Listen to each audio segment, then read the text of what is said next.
Jake Reeves heard the crash around 2 a.m. and knew it wasn't raccoons this time. He grabbed his shotgun and a flashlight, heading down from his apartment above the shop. His auto repair garage sat on the edge of town, backed up against the forest preserve, which meant he got all kinds of wildlife. But the sounds coming from his workspace were unlike anything he'd heard before. High-pitched keening mixed with deep, rumbling growls. When he pushed open the shop door, his flashlight beam caught scales. Lots of scales. 2 dragons, actual, honest-to-God dragons, were tangled together in the center of his workspace, thrashing among his tool chests and car lifts. One was deep crimson, the other midnight blue, and they couldn't have been more than adolescents based on their size. Maybe 12 feet long each, which sounded big until you remembered adult dragons could reach 60. They'd somehow gotten their tails knotted together, and their panic struggling was only making it worse. The blue one had also managed to wedge its wing through Jake's rolling tool cabinet, and the red one's hind leg was caught in a chain hoist. Jake set down the shotgun. This wasn't a threat. This was a disaster. All right, everyone calm down," he shouted over the noise. 2 pairs of golden eyes fixed on him. The thrashing stopped, replaced by terrified stillness. "Yeah, that's better."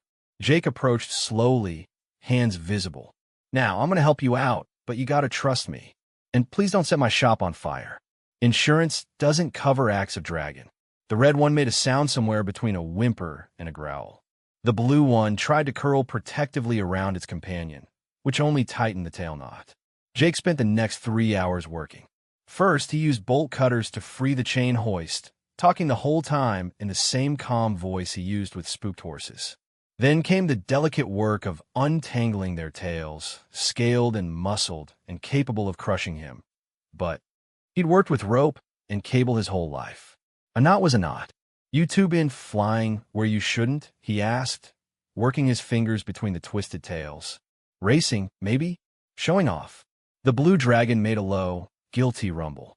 "Thought so." Jake chuckled. "My nephew does the same thing with his dirt bike. Kid's gonna give his mother a heart attack." The wing took the longest. He had to partially disassemble his tool cabinet, but eventually the blue dragon pulled free. Both creatures immediately pressed against each other, exhausted and trembling. Jake grabbed some old blankets and tossed them over the dragons. "You can stay till morning if you need. I'll sleep upstairs. Just try not to break anything else, yeah?" When he came down at dawn, they were gone. The only evidence of the night's chaos was some scorch marks on the concrete and a perfect $20 bill left on his workbench. Jake was drinking coffee and surveying the damage when the knock came. He opened the door to find 3 dragons in human form. The disguise didn't quite hide the ancient weight in their eyes or the way heat rippled around them. They wore formal robes that looked like they'd been woven from sunset itself. "Jake Reeves?" the center one asked, a woman who appeared 60 but was probably 6,000. "That's me. I'm Elder HFY.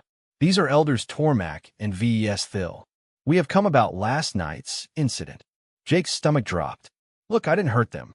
They were tangled up and scared, so we know exactly what you did." SHVAR's expression was unreadable.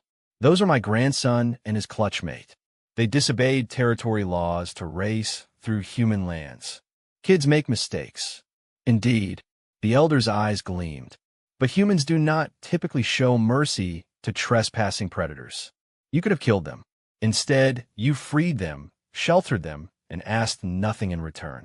Tormac stepped forward, holding an ornate wooden box. "Dragon law is ancient. A life debt must be honored. 2 life debts doubly so." "I don't want payment," Jake said quickly. "I just did what anyone would." "No." V.S. Thill's voice was granite. "Not anyone. Most humans would have called hunters. Some would have tried to capture them. You saw 2 frightened children and helped." SHVARA opened the box. Inside lay a single scale, burning with inner fire. "This is a Drake scale, a mark of favor from our flight. Should you ever need aid, burn this scale, and we will come. You or your bloodline for 7 generations." Jake stared at the scale. "That seems like a lot for a few hours of work." "To you, perhaps," SHVARA said softly. "To a grandmother who feared she'd lost her grandson to human cruelty, it is everything." She pressed the box into his hands. The young ones wanted to come thank you themselves, Tormac added with the faintest smile, but we felt they should remain grounded for at least a century. As the elders left, Jake stood in his doorway, holding a legendary artifact and shaking his head. He'd untangled plenty of messes in his life. Engines, marriages, even a few bar fights. But Dragon Tales? That was a new one. He looked at the scale, pulsing like a captured star, and carefully closed the box. 7 generations of protection. All because he'd treated scared kids like scared kids, no matter what shape they wore. Not a bad night's work.